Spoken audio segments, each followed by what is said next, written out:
안녕하십니까. 자, 부동산공법 한종민입니다. 자, 벌써 우리 2월이에요. 하여튼 즐겁게 이제 공부하셔야 되고요. 자, 오늘 우리 부동산공법 기본과정 5주차 수업입니다. 오늘 이제 도시개발법 쭉 공부를 했고요. 자, 그래서 도시개발법은 도시개발 사업의 절차법으로서 우리 시험에 6문제가 출제가 됩니다. 그러면 도시개발 사업은 신도시 개발하는 사업이 도시군계획 사업의 하나인데 이 개발법에서 절차를 따로 빼갖고 규정을 합니다. 자, 도시개발 사업은 정확하게 도시개발구역에서 여러 가지 기능이 있는 단지 또는 시가지를 조성하는 사업이다. 자, 이렇게 규정이 되어 있는데 쉽게 얘기하면 택지개발입니다. 기존 도시로 인구화 산업이 집중되었고 택지난이 발생, 아직 개발이 안 된 땅, 농지나 산지. 자, 여기다가 도시개발구역, 전격적으로 무슨 신도시 개발구역 지원에서 이 농지나 산지를 공사하죠. 산 깎고 논밭 메꾸고 다지고 이런 형질 변경, 그리고 반듯반듯하게 구획 정리, 공사를 통해서 이 농지나 산지를 건물 지을 수 있는 택지로 개발하는 사업을 도시개발 사업이다라고 하고요. 이 개발된 택지를 분양해서 여기다가 아파트를 지으면 주택단지, 공장이 들어오면 산업단지, 나중에 어떤 건물이 들어오냐에 따라서 여러 가지 단지나 시가지가 조성된다. 그래서 단지나 시가지 조성 사업이라고 하고요. 이 개발 사업은 철저하게 뭐를 놓고 하는 사업, 농지나 산지를 택지로 개발, 토지가 대상입니다. 그래서 이해관계인 조합원도 토지 소유자만 되는 거고요. 자, 이런 개발 사업은 크게 이제 두 가지, 수용 방식, 환지 방식, 크게 두 가지 방식으로 할 수가 있고, 수용 방식은 그 도시의 집단적인 택지의 조성 공급이 필요할 때 집단적으로 택지를 조성해서 공급한다. 이때는 강제적인 수용 방식, 시행자 싹 개발구역의 토지를 수용, 보상금 주고 강제 취득해서 다 원토지 소유자 쫓아버리고 신속하게 개발. 그래서 우리나라 1기, 2기, 3기 신도시 다 수용 방식으로 신속하게 개발. 대신 단점, 자, 사전에 현금으로 보상을 해줘야 되는데 이 보상금 몇 조씩 됩니다. 이런 보상금 확보의 어려움, 또 시행자 똑같이 개발하니까 똑같이 획일적으로 개발, 그래서 이런 단점이 있어요. 그래서 보상금 확보의 어려움을 해소하기 위해서 토지상환 채권, 획일적 개발의 단점을 보완하기 위해서 원용지라는 것을 공급할 수가 있고요. 토지상환 채권, 원용지, 이런 것들이 우리 수용 방식에서 제일 잘 물어보는 논점들이 됩니다. 그럼 수용 방식은 보상금 몇 조씩 되는 거 확보해야 되니까 돈 많은 공공, 국가, 지자체, 토지주택공사 같은 주로 공공이 합니다. 다만 민간도 할 수는 있는데 민간이 할 때는 제약이 많이 따라오는 거죠. 그래서 주로 공공이 강제적으로 수용해서 신속하게 개발 사업하는 게 수용 방식.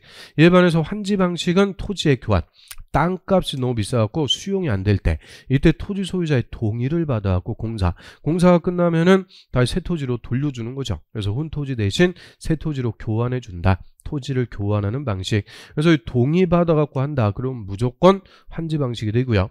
자, 동의 받아서 하니까 수용 안 해요. 보상금이 필요 없다. 장점. 대신 단점. 동의가 장점이자 단점. 동의 안 해주니까 오래 걸립니다. 그래서 절차가 오래 걸린다. 또 복잡합니다. 나중에 새 토지로 다시 돌려주는데 서로 좋은 땅 받으려고 싸우게 되니까 환지 계획, 환지 예정지, 환지 처분, 등기, 청산, 수용 방식보다 절차가 복잡해질 수밖에 없다. 그래서 장단점이 서로 거꾸로라고 그랬어요. 수용 방식은 신속한데 돈이 필요한 거고, 환지 방식은 돈은 필요 없는데 오래 걸리고 복잡하다. 장단점이 거꾸로. 그리고 환지 방식은 수용이 안 된다고 그랬으니까 자기들이 하는 거죠. 개발구역의 토지 소유자 또는 토지 소유자가 만드는 조합, 토지 소유자나 조합이 자기들 동의받아갖고 스스로 공사하는 거예요. 사업. 그리고 다 끝나면 새 토지로 돌려받는 게 환지 방식. 그래서 주로 토지 소유자 조합이 하는데, 물론 이제 공공이 하는 예외적인 경우도 있긴 있어요. 그건 예외고, 항상 우리는 원칙적인 개념을 먼저 정리를 해 두셔야 됩니다. 그러면 개발법은 이제 개발 사업의 절차다 그랬으니까 처음부터 끝까지 그냥 절차로 시작해서 절차로 다 끝납니다. 일단 개발 사업하기 위해서 개발 계획부터 수립을 해요. 개발 계획은 개발 사업 전반의 지침이다라고 합니다. 개발 사업 전반의 지침, 어디에 무슨 목적으로 개발구역을 지정해서 누가 무슨 방식으로 사업해서 인구 얼마짜리 신도시로 개발할지 개발 사업에 하는 모든 것을 정하는 계획이 개발 계획이 됩니다. 그래서 이 개발 계획은 지정권자가 원칙은 개발구역을 지정하기 전에 수립, 지정 전에 수립, 그게 선계획, 후개발, 원칙적인 체계. 그런데 예외적으로 이 구역을 먼저 지정하고 나중에 개발계획 수립할 수 있는 경우도 있죠. 그 예외. 그래서 선계획 체계 예외. 구역을 먼저 지정하고 나중에 개발계획 수립할 수 있다. 이거 어디서? 땅값 싼 곳, 미성숙지라고 그래요. 자연녹지, 생산 녹지 비도시죠. 또 국토부 장관이 직접 지정할 때는 다 예외를 주죠. 다만 국토부 장관도 어디는 안 된다. 자연환경 보존지역은 절대 안 됩니다. 그리고 개발구역에 포함되는 주, 상, 공업적, 주, 상, 공 세 개니까 전체 면적의 30% 이하입니다. 주, 상, 공업지역이 30% 이하. 나머지 70% 어디다? 미성숙지. 이런 땅값 싼 곳은 땅값 오르기 전에 먼저 구역부터 꽝 지정. 묶어두고 나중에 개발계획 수립할 수 있는데, 자, 그때도 몇 년 내 개발계획 수립? 2년 내 수립해야 돼요. 2년 내 개발계획 수립 안 하면 다음날 개발구역 지정이 해제가 돼버립니다. 그래서 2년 내 개발계획 수립. 그 다음에 개발계획 수립하는데 먼저 토지 소유자의 동의부터 받아와라. 자, 동의받는 것은 무슨 방식? 환지 방식. 그래서 환지 방식으로 개발계획 수립하려면 먼저 동의부터 받아야 돼요. 자, 우리 개발법에서는 동의 요건 다 똑같다 그랬죠. 뭐 100% 동의가 아니고 면적 3분의 1 그리고 총수 2분의 1 이상의 토지 소유자의 동의. 자, 항상 AND 각각의 동의 다 받아야 됩니다. 면적 3분의 2, 총수 2분의 1 각각의 요건에 대해서 토지 소유자 동의를 다 받아서 개발계획을 수립해라. 자, 무슨 방식일 때? 환지 방식으로 개발계획 수립할 때 동의입니다. 그리고 면적 산정할 때 국공유지 포함, 제외, 포함. 그래서 일반적으로 우리 동의받을 때 국공유지가 제외인데 환지 방식일 때만큼은 국공유지가 포함이 됩니다. 그래서 국공유지 포함해서 면적 산정하고요. 총수 산정할 때 공유하고 있으면 대표 1명입니다. 공유하고 있을 때는 대표 하나. 그런데 집합건물의 구분 소유자는 각각을 1명으로 산정해라. 그리고 혼자서 여러 토지를 소유하고 있어요. 부러운 경우라도 관계없이 1명으로 산정. 또 2개 이상의 토지를 공유하고 있는 공유자가 같다. 역시 공유자 대표 하나. 그래서 1명으로 산정해서 각각 동의받습니다. 그래서 환지 방식으로 개발계획 수립하려면 먼저 동의부터 받는데, 근데 환지 방식이라도 시행자가 누구면 국가나 지자체면 동의가 필요가 없다. 또 예외가 있고요. 그 다음에 개발계획은 개발사업 전반의 지침이니까 개발사업에 하는 게 다 들어갑니다. 그런데 절대 뭐는 없다. 지구단위 계획은 제외. 지구단위계획은 나중에 시행자가 작성하는 요 실시계획에 포함. 그래서 지구단위계획 빼고 개발사업에 하는 모든 게 다 들어갑니다. 그리고 개발계획은 우리 국토법에 광역도시계획, 도시군 기본계획에 다 부합해야 돼요. 광역도시계획, 도시군 기본계획이 상위계획이다. 그리고 330만 제곱미터 이상 대규모로 개발할 때는 주거, 생산, 교육, 유통, 위력 기능 다 좋았고 자족도시가 되도록 개발계획을 수립합니다. 이런 개발계획의 작성 기준은 국토부 장관이 다 정해줍니다. 그러면 개발계획 수립에서 이제 개발구역을 지정. 자, 이 개발계획 수립에서 개발구역을 지정하는 자, 고자들 우리가 지정권자라고 합니다. 지정권자. 우리 개발법은 주인공이죠. 지정권자가 제일 중요한 사람. 그럼 지정권은 이꼴 자치권이다 그랬으니까 원칙적으로 개발구역은 자치권을 갖는 시도지사 또는 대도시의 시장. 시도지사나 대도시장이 계획적 개발이 필요하면 원칙적으로 관할구역에 개발구역을 지정할 수가 있고요. 그리고 시도나 대도시에 걸쳐갖고 지정할 수도 있죠. 걸칠 때는 시도지사 대도시장이 협의해서 지정할 자를 정합니다. 걸칠 때는 협의해서 정하는데 협의가 안 돼요. 그때는 국토부 장관이 직접 지정합니다. 그래서 예외적으로 자, 국토부 장관도 5가지 사유가 있을 때는 직접 개발구역을 지정할 수 있다. 5개다 보니까 우리 처음에 벌써 3번이나 단독 기출입니다. 그래서 국토부 장관이 지정할 수 있는 거 시도지사 대도시장의 협의가 안 될 때, 걸치는데 협의가 안 돼요. 국토부 장관이 직접 지정. 그 다음에 국가가 개발사업 한다. 국책사업 한다 그러죠. 국책사업 할 때. 또 관계 중앙행정기관의 장관이 요청할 때. 장관이 요청. 또 공공기관이나 정부 추정기관의 즉 토지주택공사 사장 같은 사람이 30만 제곱미터 이상 국가계획과 관련해서 제한할 때. 그리고 천재지변동으로 긴급할 때 이런 5가지 사유가 있으면 국토부 장관이 직접 개발구역 지정할 수도 있습니다. 그러면 지정권자 원칙 시도지사 대도시장 예외 국토부 장관. 그럼 제일 하급 행정청 시장 군수 구청장. 자, 시군구청장은 절대 개발구역 지정할 수가 없고요. 바로 위에 시도지사에게 개발구역 지정해 주세요. 뭐만 할 수 있다? 요청. 그래서 시군 구청장은 시도지사에게 개발구역 지정해달라고 요청을 할 수가 있습니다. 이걸 원칙적인 요청이라고 그러죠. 그럼 예외적으로 요 국토부 장관에게 요청은 누가 한다고 그랬어요? 장관.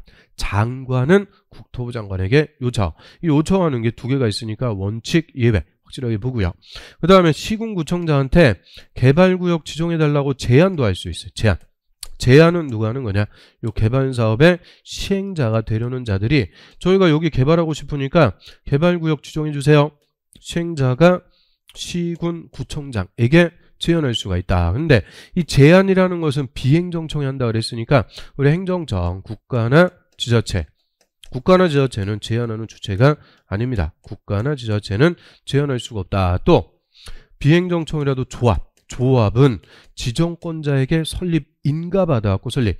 제안할 당시에는 아직 개발구역 지정 안 한 거니까 조합이라는 것도 존재할 수가 없어요. 그래서 조합도 제안할 수 있는 주체에서 빠집니다. 그래서 국가, 지자체, 조합을 제외한 시행자가 제일 가까운 사람, 시군구청장한테 개발구역 지정해달라고 제안을 받은 시군구청장은 다시 시도지사에게 요청, 제안하고 요청해서 상향식으로 개발구역을 지정할 수도 있고요. 그리고 토지 소유자 같은 민간이 제안할 때는 함부로 제안 못하게 떼법 방지라고 그러죠. 면적 3분의 2 이상 토지 소유자의 동의 받아야 제안할 수가 있도록 합니다. 그래서 이 지정권자의 체계에서 그냥 매년 나오고 있으니까 확실하게 정리해 두셔야 돼요. 그 다음에 지정권자 개발구역 지정하는데 찔끔찔끔 지정하고 그러면 안 돼요. 개발구역 지정할 수 있는 규모, 우리 도시지역에서 주거, 상업, 자연녹지, 생산녹지, 주상, 자생 1만 이상, 만제곱미터 이상, 공업지역은 3배, 3만 이상, 비도시지역은 10배, 30만 이상, 만, 3만, 30만. 그래서 주상, 자생 1만 딱 정리를 해주시면 되고요. 자, 그 규모 이상으로 지정, 그리고 얼마든지 분할해서 지정할 수도 있고 결합해서 지정할 수도 있다. 다만 분할해서 할 때는 각각의 면적 얼마 이상? 만제곱미터 이상. 그래서 최소 면적 만제곱미터 이상. 분할해서 할 때도 만제곱미터 이상입니다. 그럼 그 규모 이상으로 지정권자 개발구역을 지정할 때 절차, 일반 절차입니다. 일단 뭐 알아야 되니까 조사부터 토지, 건물, 공작물 등에 관해서 조사할 수가 있다. 임의적이요. 그리고 주민의 의견 듣습니다. 자, 주민의 의견 청취. 공람이나 공청회. 공람이 원칙이죠. 근데 100만 이상일 때는 공청회도 필수입니다. 그리고 협의하고 심의 다 거쳐갖고 지정하는데, 자, 그런데 협의할 때 시도지사, 대도시장이 국토부 장관하고 협의해야 되는 경우가 있죠. 50만 이상. 그래서 100만 이상일 때는 공청회, 50만 이상일 때는 국토부 장관하고 협의. 그래서 일반 절차에 따라서 개발구역을 지정했어요. 그러면 효과. 개발구역이 지정이 되면 일단 무슨 지역이 된다? 도시적으로 결정 고시됩니다. 도시로 개발하려고 지정한 구역이니까 도시적. 그리고 개발구역은 관할구역의 전부다, 일부다. 일부밖에 안 되니까 항상 일부를 개발할 때는 통제하에 체계적으로 개발할 수 있게끔 지구단위 계획을 수립해야죠. 그래서 지구단위 계획구역이 됩니다. 그래서 개발구역 지정하면 도시지역과 지구단위 계획구역이 된다. 그게 첫 번째 효과. 두 번째, 개발구역 뭐 하려고 지정했어요? 사업하려고. 그래서 개발구역이 지정이 되면 사업에 지장을 주는 행위들 못하게 하는 거예요. 허가를 받아야 할 수가 있는데, 그럼 우리 개발구역에서 허가 대상, 국토법상 개발행위 허가 대상 6개는 항상 공통입니다. 건물의 건축, 공작물의 설치, 형질 변경, 토속 채취, 토지 분할, 그리고 물건을 1개월 이상 쌓아놓는 거. 이 6개에다가 중목의 벌채 및 식재 하나 더 추가돼서 총 7개. 7개는 개발구역에서 못하는 거예요. 허가 받아야 할 수가 있다. 다만 허가 대상이라도 응급조치라든지 경미한 거, 농사 짓는 거 이런 것들은 허가 없이 할 수가 있고요. 이 개발구역 지정 당시에 이미 착수해서 하고 있던 것은 행위제한 받지 않고 계속할 수 있다. 기득권 보호해주는데 그냥 아니고 며칠 내 신고? 30일 내 신고하고 계속할 수가 있습니다. 착수한 자는 30일 내 신고하고 계속할 수 있다. 그래서 개발구역 지정하면 도시지역 지구단위 계획구역이 된다. 또 사업에 지장을 주는 행위들 못한다. 행위제한 걸어놓고 이제 사업을 해야 되는데 사업을 안 합니다. 또는 사업이 끝났습니다. 그러면 개발구역 이유가 없죠. 지정한 이유가 없으니까 해제가 돼요. 그래서 개발구역이 해제가 되는 사유인데, 자, 원칙적인 해제 사유. 개발계획 수립해서 개발구역을 지정.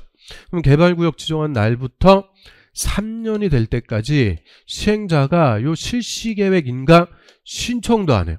그러면 인가 신청도 안 한다. 그 말은 3년 동안 사업했다? 안 했다? 안 했다. 다음 날로 해제가 됩니다. 또 우리 수용 방식에서는 공사 완료 공고, 환지 방식에서는 환지 처분의 공고가 나오면 사업이 다 끝나요.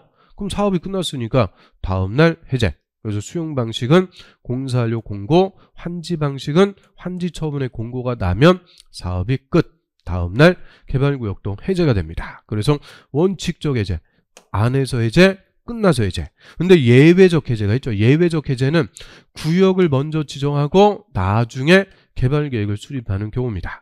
자, 우리 구역부터 정하고 나중에 개발계획 수립할 수 있다. 이거 어디서? 미성숙지, 땅값 싼 곳. 그래서 구역부터 먼저 지정했을 때는 몇 년 내 개발계획 수립, 2년 내 개발계획을 수립 안 하면 다음 날 개발구역의 해제. 다시 개발계획 수립한 날부터 3년 내 실시계획 인가신청 안 하면 다음 날 해제. 그래서 요 실시계획의 인가신청, 얘는 항상 몇 년이다? 3년. 3년 주는 이유는 지구단위 계획을 포함하기 때문에 3년. 그래서 요 해제사유에서는 요게 핵심. 3년 내 실시계획 인가신청 안 하면 다음 날 해제가 된다. 요거를 딱 기준점으로 정리를 해 두셔야 되고요. 자, 개발구역에 해제가 됐다는 것은 더 이상 이제 신도시로 개발하는 거 아니니까 의제됐던 것도 다 풀려요. 그래서 이제 도시지역이 아니고 다시 원래 용도적으로 환원, 지구단위 계획구역 지정됐던 것은 폐지, 원상복귀죠. 해제가 되면 지정하기 전으로 원상복귀인데, 그런데 사업이 끝나고 공사 완료나 환지 처분의 공고 다음 날 개발구역에 해제가 됐어요. 사업이 끝나고 해제가 됐다는 것은 사업이 다 끝났다. 즉 신도시로 개발이 된 거니까 이때는 원상복귀 되지 않습니다. 즉 환원되거나 폐지되지 않는다. 그래서 이제 원칙적으로 개발구역을 지정하고 이제 사업을 합니다. 그러면 도시개발 사업은 누가 원칙적으로 한다? 그런 거 없습니다. 이 개발구역 지정할 때 지정권자가 시행자를 지정. 그럼 그 자가 시행자가 됩니다. 그래서 지정권자가 시행자 지정하는데, 자, 우리 시행자는 크게 두 가지로 나눠볼 수가 있죠. 공공시행자, 민간시행자. 자, 공공부문, 민간부문. 자, 이렇게 크게 두 가지로 나눠볼 수가 있고요. 자, 이 중에서 공공시행자를 확실하게 정리를 해 두셔야 돼요. 자, 우리 공공이라고 할 때는 일단 누가 있다? 국가와 지자체, 행정청. 이 국가나 지자체도 얼마든지 직접 개발 사업 할 수가 있습니다. 국가나 지자체를 행정청인 시행자. 그 다음에 국가가 만드는 공기업, 공공기관이라고 그러죠. 그래서 토지주택공사 같은 토, 수, 농, 관, 철, 매 6가지 공공기관. 그 다음에 국가가 만드는 또 정부 출연기관. 특히 국가철도공단은 역세권을 개발할 때, 제주국제자유도시개발센터는 제주도 개발할 때, 이 정부 출연기관은 좀 특별한 케이스다라고 했고요. 이 지자체가 만드는 지방공사. 그래서 이렇게 행정청, 이 국가나 지자체하고 얘들 공기업 쌓아 묶어갖고 공공이라고 합니다. 공공. 그래서 이 공공 부분, 나머지는 다 민간. 그럼 민간도 기술 능력이 되면 다 개발 사업 시행할 수가 있는데, 자, 민간 시행자 중에서 먼저 토지 소유자. 토지 소유자 직접 개발 사업 할 수가 있고요. 그 다음에 토지 소유자 개발 사업하기 위해서 만드는 조합. 조합도 시행자가 될 수 있는데, 조합은 언제만? 전부 환지 방식. 전부 환지 방식으로 개발 사업할 때, 이때만 조합은 시행자가 될 수가 있습니다. 요거 이외에 뭐 수도권 외의적으로 의존하는 법인, 이전 법인이라든지 또는 아파트 건설회사, 토목회사, 부동산 개발회사, 부동산 투자회사, 능력이 되면 회사도 다 시행자가 될 수가 있고 다 민간이라고 합니다. 그래서 공공, 민간 이 중에서 지정권자가 지정, 그럼 고자가 시행자가 되는데, 자, 그런데 전부 환지 방식일 때만큼은 누구한테 우선권 준다? 토지 소유자 조합. 전부 환지 방식일 때만큼은 토지 소유자 조합을 시행자로 정해서 우선권을 주도록 합니다. 자, 그리고 시행자가 사업을 안 해요. 또는 사업을 못 해요. 그러면 지정권자 시행자 바꿔버릴 수도 있죠. 시행자를 변경할 수도 있다. 그래서 시행자 실시계획 인가 후 2년이 지날 때까지 착수를 안 해. 착수를. 삽질을 한 번 안 한다. 사업 안 하니까 시행자 바꿔버릴 수가 있죠. 또 전부 환지 방식에서 토지 소유자 조합에게 우선권을 줬는데, 얘들이 개발구역 지정하고 1년이 지날 때까지 실시계획 인가 신청을 안 해요. 이때도 시행자 바꿔버릴 수 있다. 왜 안 한다고 그랬어요? 능력이 없다 그랬죠. 우선권을 줬는데 능력이 안 돼. 그러면 시행자를 바꿔버립니다. 그래서 2년, 1년 이렇게 나오는데 자 2년이 핵심이라고 그랬죠. 실시계획 인가 후 2년 내 착수 안 하면 시행자 바꿔버릴 수 있다. 그리고 우리 공공시행자가 개발사업 다 해먹으면 민간 부문은 다 죽습니다. 위축이 되는 거죠. 그래서 공공시행자일 때는 사업의 일부, 설계, 공사, 분양 이런 사업의 일부를 건설회사 등에게 대행시킬 수도 있다. 그래서 이 사업의 일부를 대행시킬 수 있는 것은 무슨 시행자일 때만? 공공시행자. 공공시행자만 건설회사 등에게 사업의 일부를 대행시킬 수가 있고요. 그 다음에 토지 소유자가 전부 환지 방식으로 개발 사업하기 위해서 만드는 단체를 조합이라고 합니다. 그래서 이 조합을 설립해서 조합이 전부 환지 방식으로 개발 사업할 수가 있고요. 자, 조합 설립하려면 일단 조합 설립 인가부터 받아야 됩니다. 조합 설립 인가. 자, 우리 조합 설립 인가는 토지 소유자 몇 명 이상? 7명 이상, 황야의 7인 정관부터 작성해서 누구한테 가서? 지정권자에게 조합 설립 인가부터 받습니다. 그리고 설립 인가 신청하기 전에 동의부터 받아야 돼요. 역시 면적 3분의 2, 총수 2분의 1, 각각의 동의. 이거 환지 방식으로 개발계획 수립할 때하고 똑같다 그랬어요. 왜요? 아니 조합은 언제만 시행자가 된다. 전부 환지 방식일 때. 그래서 조합 설립의 동의는 환지 방식으로 개발 사업의 동의랑 똑같은 거니까 동의 요건도 같아요. 면적 3분의 2, 총수 2분의 1 이상의 동의 받아갖고 설립 인가 신청. 그래서 지정권자에게 인가받습니다. 설립 인가. 그리고 인가받은 내용을 변경할 때도 똑같이 인가받는 건데 경미한 변경. 주된 사무소 소재지의 변경, 공고 방법의 변경 이런 경미한 변경은 간단하게 신고만 해주면 돼요. 그리고 인가받으면 끝나는 거 아니고 대표자는 30일 내 주된 사무소 소재지에서 조합 설립 등기까지 다 의무적으로 합니다. 의무. 그리고 이 등기를 하면 조합이 법적으로 성립합니다. 그래서 이 등기까지 해야 성립하니까 이름만 조합이지 법적 성격은 뭐다? 법인입니다. 이제 조합원과는 별도로 권리와 의무의 주체가 돼서 조합의 이름으로 사업을 하는 법인. 정확하게 하면 우리 공법상의 사단 법인이 됩니다. 그래서 조합에 관해서는 이 개발법의 규정이 없으면 민법의 사단 법인 규정을 준용하도록 하고요. 그래서 등기해야 성립하는 법인. 그럼 이런 도시개발조합의 조합원은 누가 돼요? 토지 소유자만 됩니다. 토지 소유자만. 토지 소유자 동의 불문하고 다 조합원이 돼요. 그리고 토지 소유자는 보유 토지 면적에 관계없이 평등하게 의결권을 갖는 거예요. 그거를 권리라고 그러죠. 평등한 의결권. 대신 조합원은 사업비를 내야 될 의무가 있습니다. 그리고 우리 조합에 두는 기관 임원을 필수적 집행기관이라고 하죠. 조합인 사업을 집행해야 되니까 이런 조합을 대표해서 사업을 집행하는 자들을 임원, 조합장 1명, 이사, 감사, 임원을 반드시 둡니다. 그리고 자 임원은 조합원 중에서 총회에서 선임합니다. 그래서 임원이 되려면 먼저 조합원, 그 조합원 중에서 반드시 총회에서 선임을 하도록 하고요. 그 다음에 임원은 겸직 다 금지요. 그리고 임원이 될 수 없는 자들이죠. 임원의 결격. 자 일단 제한 능력자, 파산자, 또 금고 이상, 실형을 선고받고 집행이 끝났거나 면제된 날부터 2년, 두부 깨물어 먹으면 몇 년? 2년, 2년간 결격, 또 금고 이상형의 집행유예를 받고 집행유예 기간 동안 다 결격입니다. 그리고 요 임원이 결격에 당해됐다. 다음날 자격을 상실하도록 합니다. 그 다음에 원칙, 조합원의 의사를 결정하는 조합의 최고 의결기관을 총회. 그래서 뭐 정관 변경, 임원의 선임 이런 것들은 반드시 총회에서 의결을 합니다. 그래서 최고 의결기관인데 조합원이 너무 많아요. 이때는 일일이 총회에서 의결하기가 어려우니까 총회 대신 의결하기 위해서 두는 것을 대의원회. 그래서 우리 도시개발조합은 대의원회 몇 명 이상일 때 50명 이상일 때 둘 수가 있다. 임의적이에요. 임의적. 임원하고 총회는 반드시 두는 필수적인데 대의원회만 임의적으로 둘 수가 있죠. 대의원은 조합원 10% 이상 대표를 뽑아갖고 대의원을 구성해서 이 경미한 것들은 총회 대신 대의원회가 의결할 수가 있도록 합니다. 그래서 조합도 우리가 살펴봤고요. 그러면 조합까지 이제 시행자가 정해졌다. 그럼 시행자가 사업을 하기 위해서 실시계획, 자 요거부터 작성해서 인가받습니다. 자 우리 실시계획의 의미는 공사계획, 설계도, 자금, 공사기간 이런 공사에 관해서 시행자 작성하는 계획인데 요 실시계획에 뭐도 포함? 지구단위 계획. 자 요게 논점. 그래서 지구단위 계획을 포함해갖고 시행자가 작성을 합니다. 이것 때문에 지구단위 계획을 포함하기 때문에 개발구역 정했으면 몇 년 내? 3년 내 지구단위 계획 포함한 실시계획 작성해서 인가를 신청을 해주도록 하고요. 자, 시행자가 실시계획 작성했어요. 개발계획에 맞게 작성했는지 역시 지정권자한테 인가받습니다. 그리고 지정권자는 인가하고 고시가 나면 이제 착수해갖고 사업을 할 수가 있죠. 자, 몇 년 내 착수해야 돼요? 2년 내 착수.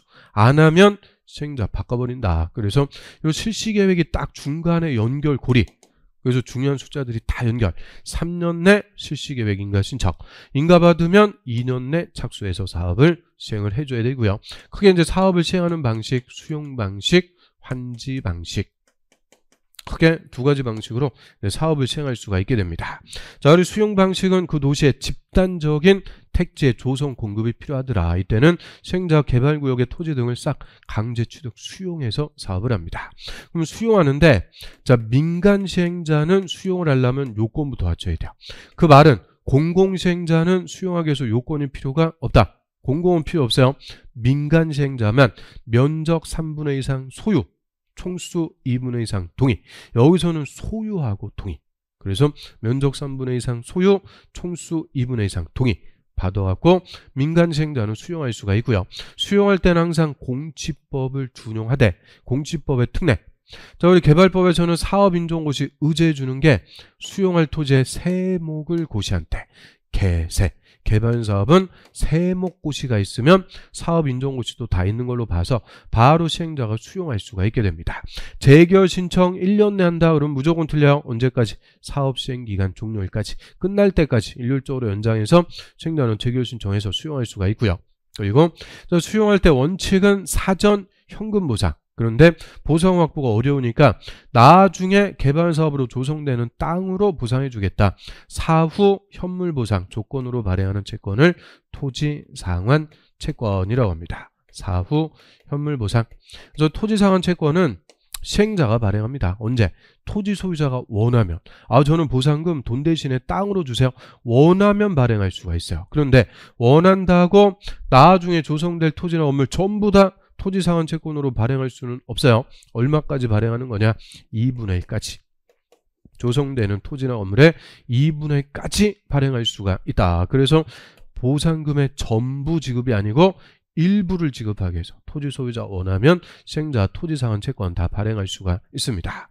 그 다음 2분의 1까지 발행하는지 지정권자한테 가서 다 승인 받아야 되고요. 그리고 토지상환 채권 민간 시행자는 그냥 발행 못해요.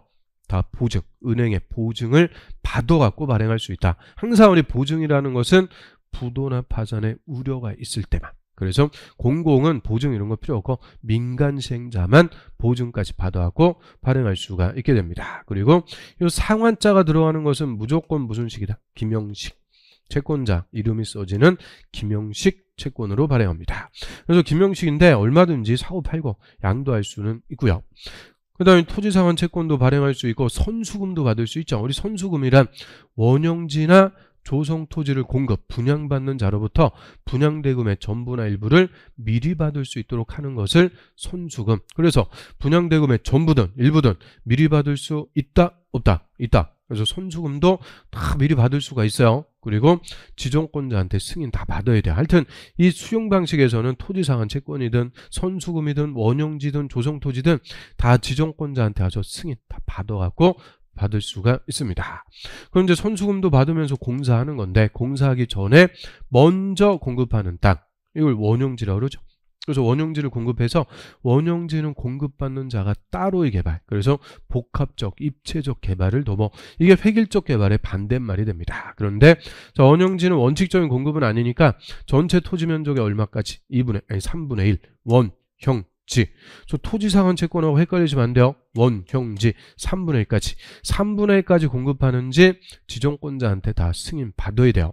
그리고 원형지는 얘는 싼 거니까 특혜 시비 투기의 대상. 그래서 원형지는 아무한테나 공급하는 거 아니에요. 원칙적으로 공공, 특혜 시비도 없고 투기의 우려도 없는 국가나 지자체, 공공기관, 지방공사, 공공. 그런데 민간이라도 학교나 공장 부지로 직접 사용하려는 자, 실수요자, 그런 자들에게만 한정해서 원형지 공급할 수가 있습니다. 그리고 원형지는 공급할 때 방법, 수의계약이 원칙이죠. 공공하고 시행자하고 수의계약으로 공급하는 게 원칙. 다만 학교나 공장 부지로 쓰려는 자, 민간은 경제임찰. 경제임찰이 2번 이상 유찰되면 다시 수의계약인데, 자, 원형지는 공공하고 수의계약으로 공급하는 게 원칙. 근데 공장은 경제임찰입니다. 원수, 공경.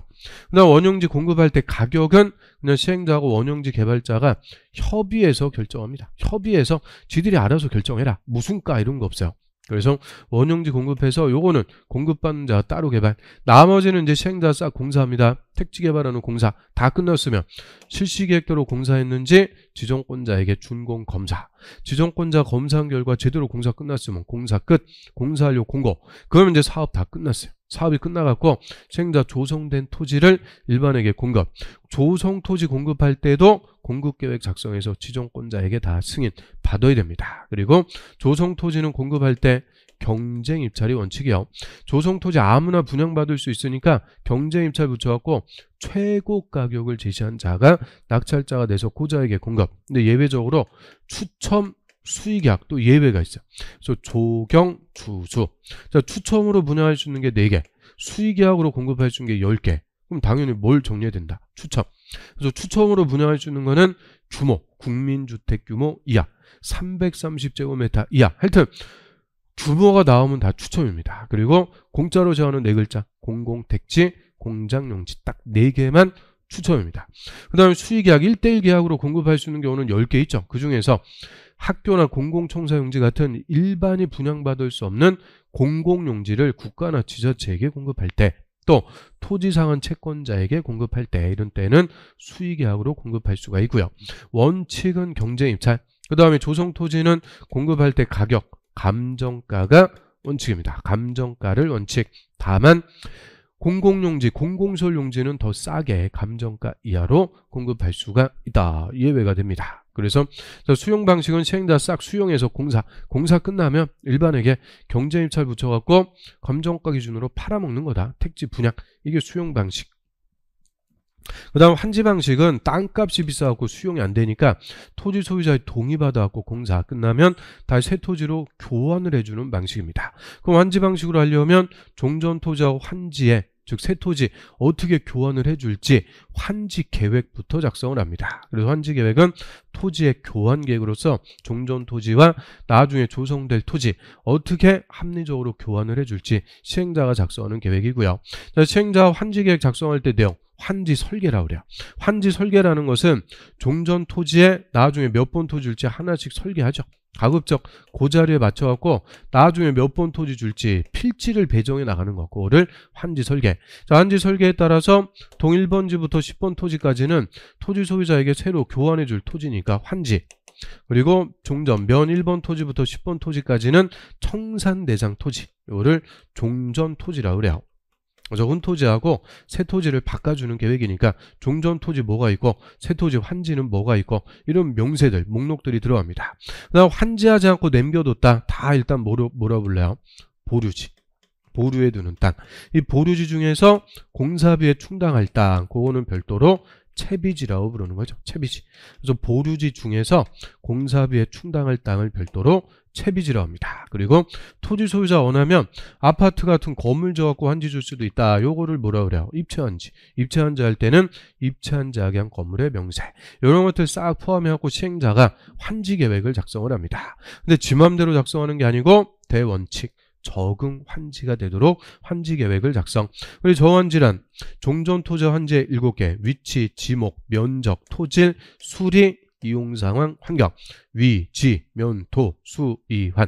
자, 7개 고려해서 합리적으로 환지를 정해주는 거예요. 즉, 종전 토지하고 가급적 똑같이 맞춰갖고 환지를 준다. 그런데 이 중에서도 앞에 거 3개, 위치, 지목, 면적, 이거 고려해서 환지 주는 방식을 면적식. 그리고 뒤에 거 4개, 이거 고려해서 환지 주는 방식을 평가식. 그래서 저환지도 면적식, 평가식 2개가 있어요. 이 중에서 우리나라는 무슨 식의 원칙? 평가식. 가격을 맞춰주는 평가식을 원칙으로 하는 저환지입니다. 그럼 평가식에서는 이 나중에 조성될 땅 환지의 가격을 어떻게 평가할 거냐, 그게 핵심입니다. 그래서 이제 조성토지 환지의 가격을 평가할 때는 어떻게 해라? 감정평가부터 하고 거기에 대해서 토지평가협의회 심의까지 다 거쳐갖고 결정합니다. 감정평가하고 심의 거쳐갖고 결정, 공정하게 결정. 그 다음에 면적식은 원칙은 아닌데 예외적으로 토지 이동 등이 경미할 때는 면적식으로 할 수도 있어요. 면적식으로 할 때는 또 무슨 개념이 나온다? 토지 부담률. 토지 소유자가 개발 사업을 위해서 부담하는 비율. 이거를 다른 말로 감보율. 보류지 확보를 위해서 감소시키는 비율이다. 그래서 면적식으로 할 때는 시행자가 이 토지 부담률을 산정합니다. 토지 부담률은 원칙 몇 프로 초과할 수 없다. 50%. 그래서 원칙적으로 50%. 그 말은 면적의 50%는 토지 소유자가 부담 내놔야 된다. 그래서 보류지를 확보해서 공공설 용지도 확보하고 채비도 확보하기 위해서 면적식으로 환지할 때는 토지 부담률 50%에 따라서 토지 소유자가 50%는 부담, 나머지 50%로만 환지를 받게 되죠. 그래서 오늘 딱 여기까지 우리가 정리를 했습니다. 다음 시간에는 이제 개발법 마무리 짓고요. 그 다음에 정비법, 세 번째 법률인 정비법으로 들어가도록 하겠습니다. 자, 오늘 여기까지 해서 마치도록 하겠습니다. 자, 수고하셨습니다.